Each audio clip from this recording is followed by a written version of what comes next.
আমার হাতের লেগে কোনো আফসোস হয় না, বিন্দু পরিমাণ আমি হাতের জন্য ফিল করি না।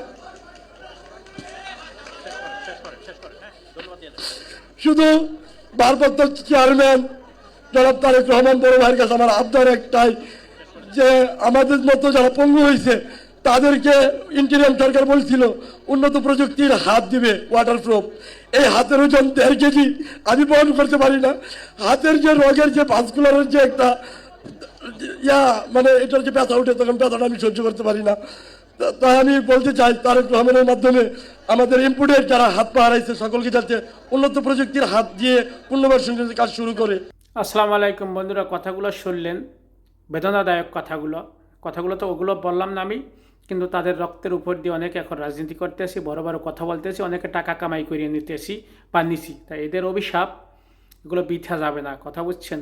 যেই সরকারে আসেন না কেন, আওয়ামী লীগ যে সরকারে আসেন না কেন, জামাত, বিএনপি, এনসিপি, যারাই ক্ষমতা দখল করেন কিন্তু ক্ষমতায় আসেন না কেন জনগণের ম্যান্ডেট নিয়ে, আমি মনে করি বা আমার আকুল আবেদন থাকবে এইসব লোকের কথা চিন্তা করা, ভাবা, যাদের রক্তের উপর দাঁড়িয়ে আছে আজকের স্বাধীনতা।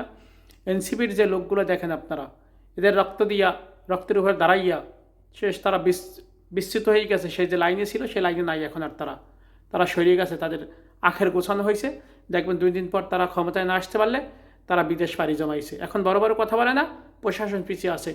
আমাদের দেশের মূল সমস্যা হয়েছে, আমাদের সরকার যতক্ষণ ক্ষমতায় থাকে তাদের দুর্নীতি নিয়ে কথা বলার সাংবাদিকতা বা লোক থাকে না খুব একটা, যার জন্য দুর্নীতিরা পার পাইয়ে যায়। ধন্যবাদ বন্ধুরা, ভালো থাকবে, এদের জন্য দোয়া করবেন।